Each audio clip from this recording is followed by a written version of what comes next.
everybody, and welcome to a new Hearts of Iron 4 video that YouTube probably didn't show ya. Yeah, we're on that time again where YouTube is just flicking switches about, and you probably haven't been able to see this. But if you have somehow saw it, like, please, comment. Is anyone there? Alright, we're not going to talk about that too much though today because we have more important things to discuss. So here's the thing. I think it's time we say goodbye to Japan's focus tree. So ain't no secret that Japan is getting a new focus tree and probably a whole bunch of content in the next Hearts of Iron 4 DLC, which means I am incredibly hyped. We kind of already had a little look at Japan when I had the mod that replaces the basic focus tree that nations get. I can't remember what people call this, the non-aligned focus tree, the normal focus tree, the NPC focus tree. But yeah, we had a little look at Japan quite recently, but I didn't play the Japanese focus tree, which if you can't tell just by looking at it, is a little bit dire. Now, it's definitely a leftover of a very, very old piece of content in Hearts of Iron 4, especially compared, obviously, to newer pieces of DLC and focus trees and stuff like that that have been added. But oh boy, is this a stinker. In a way, though, I do think it's kind of going to be sad to see this focus tree actually go out of the game for the simple fact it is kind of the last one now of a very, very, pretty peak time for Hoi 4 in terms of, the memories that I played it. Definitely not the peak in terms of where Hoi 4 was in terms of absolute fun. I mean, I think Hoi 4's in a pretty good state right now in terms of what's in it, but, I remember this type of focus tree fondly. Not because it's good, but just because, it's nostalgia, I guess. But obviously, after Italy got their rework tree done, the past worst nation in the game in terms of focus tree, Japan has taken the mantle. And Japan's focus tree, not surprising to many, pretty bad. But today, we are going to give it one more go. Probably the last time I'm going to play Japan before whenever this new Hoi 4 DLC comes out. If it goes by previous schedules, hopefully by the end of this year, we'll actually get a new DLC, which would be very nice because after the last DLC, didn't really scratch an itch. In fact, the itch just got worse and worse, and there's no scratching to fix it. So I'm really hoping the next Hoi DLC isn't horrendous. So I got a few goals for this Japan gameplay you're going to see today. First off, we're going to have fun. Second off, we're not going to complain at all. As much as it's going to be really painful not to actually complain, I'm going to try my best. We're also going to go the historical route because I do think it's one of the most fun you can probably have. The other ones do require you to do a bit of CBT, and I just don't really fancy that today, so we're going to go historical Japan. Here we are. We're Japan. We're actually doing, not bad for a starting nation. We do have ourselves a pretty large navy, a very large army, and some grand aspirations for the Chinese people. So all the major powers in Hoi 4, the major starting powers, I should probably say. Japan's probably the one I play the least. So I don't really have too many starting strats. Obviously, back in the day, we did some of the OP ones, like starting off invading the US or going into the Axis and joining them and invading the UK straight away. Not today, though. Today, we're gonna do it historically. So we'll start off sending a indescript Japanese man with a fedora and a monocle there. No, of course I'm not a spy. I'm just a man.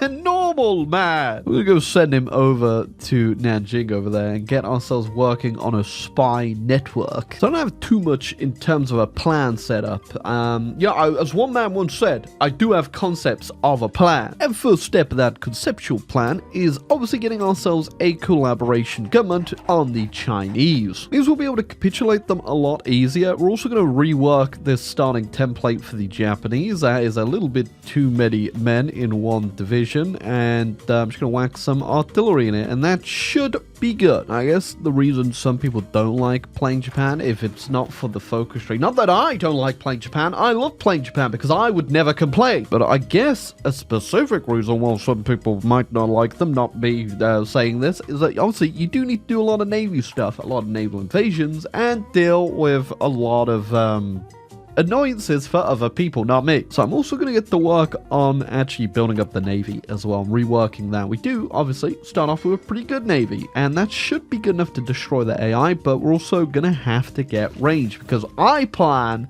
on going to America. So this conceptual plan I have so far, I think I'm just going to get control of all of Asia, capitulate everyone that's in the Allies down here, then not go to Europe. Instead, I'm going to go capitulate the US if things go well. If things go horrendously, that plan may change. All right, word down from the Emperor. He wants Cass. I've got 4 a week being produced. The stockpile's not looking horrendous, and a cool thing about Japan is we do start with cruiser subs unlocked. So after getting my anechoic tiles, we're actually good to go on making some pretty beefy submarines. And I am going to go ahead build quite a few of these because they're going to help a lot with getting to the US eventually and keeping the allies at bay. But at the same time, I'm also going to build up the actual navy as we go. I think probably looking at our numbers right now, by making a few more destroyers, because all of our destroyers kind of suck as Japan. So with just a little bit of wiggle room, because we do actually have dual purpose unlocked as well, and then whack on the anti-submarine charge, just in case we do have to deal with the AI. I'm just going to put the sonar on, and obviously the level 2 torpedoes, and that's it. That's all we're going to use now for our destroyers, and we're just going to pump out a whole bunch of those. Eventually, I think after I take out China as well, and obviously we're getting the collab on them, I'm going to build a whole bunch of dockyards in there as well to prepare us for crossing the Great Ocean. I think another thing I'm going to go for is underway replenishment. That's going to give us a lot of extra supply for the Navy so that we can get that extra push to getting into the US as well. Obviously, a little way off at the moment. Need to get one more breakthrough, but hopefully by the time, you know, we're dealt with China, that could be underway. Now, I know some people struggle with this choice for Japan. One of the, you know, 2 choices you get in this focus tree: carriers or supremacy of the battle fleet. I'm actually going to go supremacy of the battle fleet, obviously, because you get yourself the Yamato, which, you know, whilst battleships are useless, I love the size of that bad boy. But carriers do also have the benefit, not of the actual carriers, but you do get the 0 down here. I mean, I'm not going to get it, but you could get it. I'm going to get the Yamato. And good news, we also have our goal on China, so we are going to declare that straight away. And then we get our fun escalate China decision. I'm going to click that button so much. Hey, we're not going to push just yet. We're going to wait until we get rid of this debuff, because if you don't know, you've never actually looked at it. It's pretty bad. Okay, after go ahead, getting rid of the debuff, I'm just going to hit Ichigo immediately, and we are going to start pushing. Now, with the casts I've been building, we should be able to cast right through them, and with the units we have, they shouldn't be too much of a bother. If they are, I might try a little naval invasion over in Shanghai, just because the AI will just stack everything here. It's a little bit of a pain to break through. But yeah, looks like we are pushing through the cache just fine. We're also going to steal all of our puppet troops as well, just to hold the line if we can. And then I'm going to make myself a new template that's a little bit cheaper than this one, maybe just down to 18 width, you know, take the support equipment out and stuff, just to hold the line. I should have actually been paying attention there. I could have got myself a fat encirclement of Chinese troop set. Don't know if I can still get that. Please. My Reddit karma has never been lower. I have, in fact, been down-duded. They got away. I mean, you know, we got a couple up there, but it's just not the same. And we don't want to get overextended here, because that has always been an issue whenever I've played Japan. You can very easily get this done a lot quicker if you keep your main attacking army very concentrated. So we're going to shovel these guys, like I said, the ones I just put out, my puppet troops, just to hold the central flank, and then just keep pushing across the river down and get a capitulation on China. Right, invasion's going pretty well, broken through the river. We're just going on through China. Now, I did declare a little later than, you know, historically, but I don't think it matters too much, especially because we're going to be done with this fairly soon, as I do have myself a 100% collaboration on China. Oh yeah, I'm also now working on a collab for the Dutch East Indies as well, just because they're kind of annoying to invade, you know. This way I won't have to take over too much, and then I might do one for Australia as well. Yeah, that 100% collaboration government really comes in handy. Now, I think I'm just going to take everything but Xinjiang, just because I don't want to have to fight on that northern border over there. It's not very fun.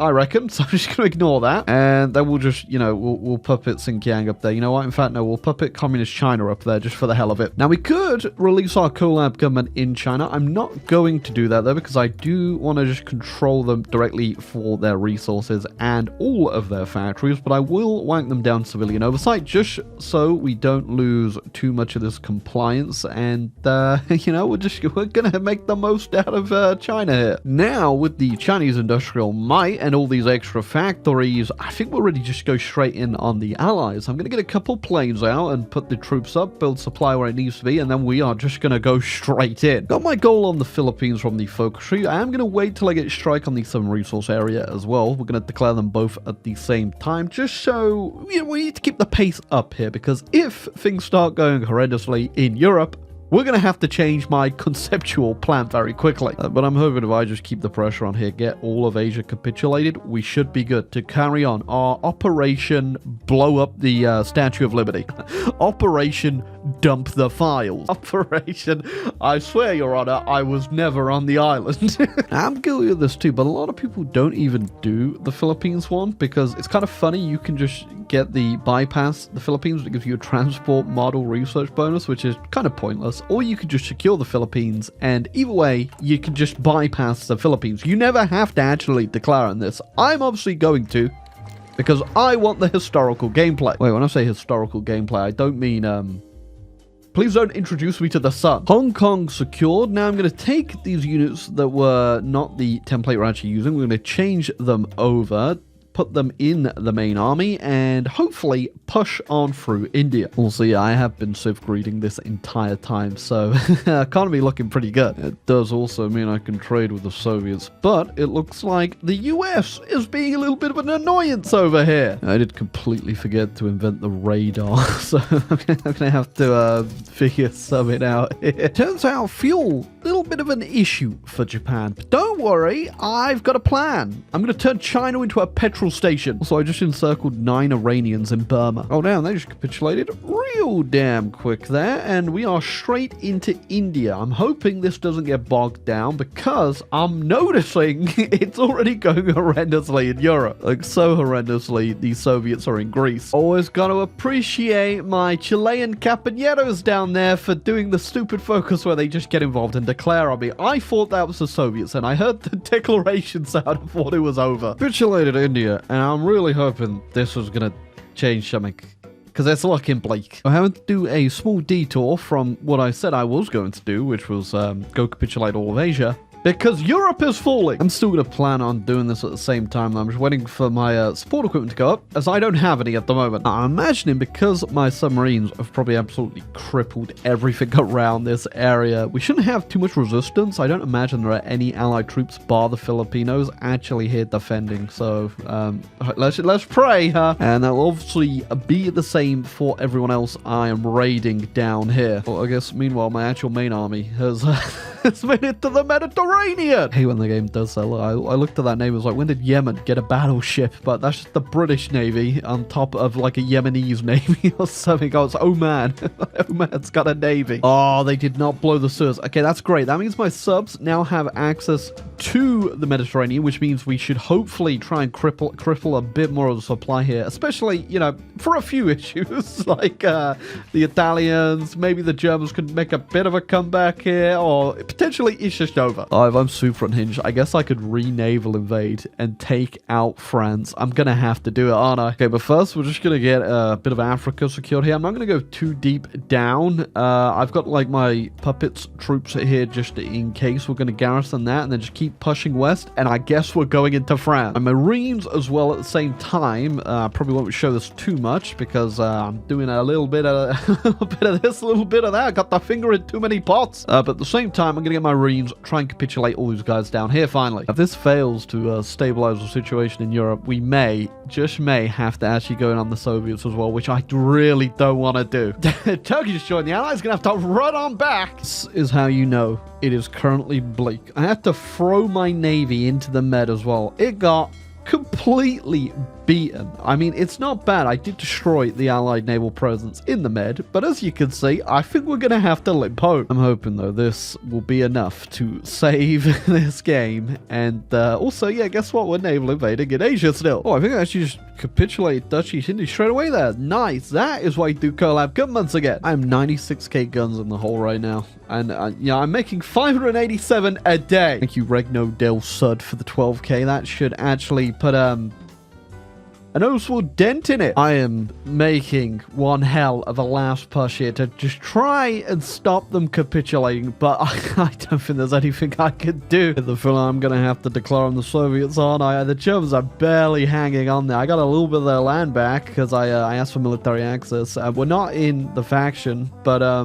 maybe I should join. I don't think I can now at this point because I invite the Congo in and they're already in the faction. So we can't kick them and join. Oh, I didn't realize my naval invasion of Australia. Oops. So I think the only other thing we could do is declare on the Soviets, but I'm also just going to go capitulate the UK. I know I was like, you know, I'm going to go invade the US today.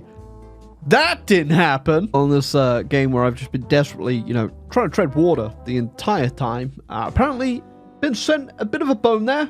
Got it thrown right at my head because the UK hasn't really bothered to even garrison their ports. But yeah, you know, UK just capitulates to Germany. Why wouldn't they? You deserve that, Germany! Oh man, you know, I actually thought I'd have way more casualties than that, considering I had to, you know, Zerg rush on over to Europe to go keep the Germans from capitulating. But casualties are absolutely insane right now. I have to 5 million on the Americans. Great as well. Just notice that somehow the Soviets just invaded that part of Scotland that the Germans got in there capitulate.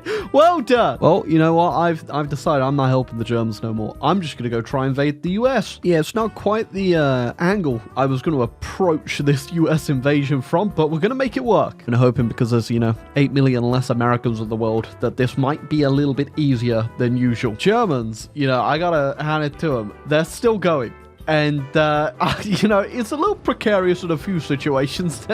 That's not what I would do personally, but as long as they don't capitulate, sure. Great news as well is obviously after we deal with the US here, I think the Axis just capitulated. Hold on. That's great. I was about to say, after we capitulate the US there, we're also gonna have to go down to South America anyway. But now I guess I gotta go back to Europe anyway. US capitulated. I'm not gonna send the army back to Europe though. I'm just gonna send like all the puppet troops I've just been using for garrisoning everywhere. And hopefully they can just hold the line for a bit and then I'll come back and deal with that at some point. Europe's been stabilized, and arguably the route I'm currently taking to capitulate the Allies isn't the most logical, but we are just going to walk down there. Oh yeah, El Salvador also joined my faction, and I just gave them all the land, so look at that, rare Central American Empire. Wow. Don't say I don't ever treat you, Timmy. The final hurdle now, as soon as we have Brazil capitulated, unless somebody else has somehow snuck on up to a major power, we're good. We're done. Millions no longer exist in this plane of reality, and it's a complete mess, but we'll be done. Oh my. Oh, actually, hold on. For whatever reason, I'm the only one with points in this. Oh my god. I mean, there are actually like other people in here, and Spain was doing quite a bit, so I'm surprised I got 0, but you know, I think I've just done so much that they they could not compete. I tried to make something that wasn't too horrendous to look at here. Bad news is though, it does look pretty horrendous to look at. On top of that as well, I couldn't obviously puppet the German tag because the Soviets are currently occupying that one, so I had to puppet the German tag, which is the British occupation zone, which is now led by some guy called Tony. What's Tony up to? I don't know. That was a pretty fun game though. Was it fun because of the Japanese focus tree? No. Ran out of stuff to do a long time ago. Actually, that's not true. I never actually did the expand the southern resource area, which that's my bad. I had a lot on my plate. Yeah, like I said though, it's gonna be very weird actually having the Japanese tree out of the game and obviously having it replaced with hopefully something a lot better, including from the dev diary I just saw that came out today, a whole rework China as well. So I guess we're confirmed getting a China rework and focus tree system item as well, which honestly has me pretty damn hype. I am excited to see this DLC whenever the hell it comes out. I'm assuming we've got a bit of a wait left for it, but I'm hyped. What about you guys? You are looking forward to see a brand new rework for Asia, specifically Japan, and as we know, China so far? Because I am definitely excited for it. I think it's sorely needed for a nation, obviously, of Japan's caliber in its relevance to when this era of gameplay is. So I think we're going to be in for a treat, and I really do hope they nail it. Just like Goddamn Rung, and not like Graveyard of Empires, although it was different teams, so let's really hope it's Goddamn Rung. But anyway, if you enjoyed the video, leave a like, subscribe down below, and hopefully you'll see the next video, because YouTube really doesn't want to show you it anymore, apparently.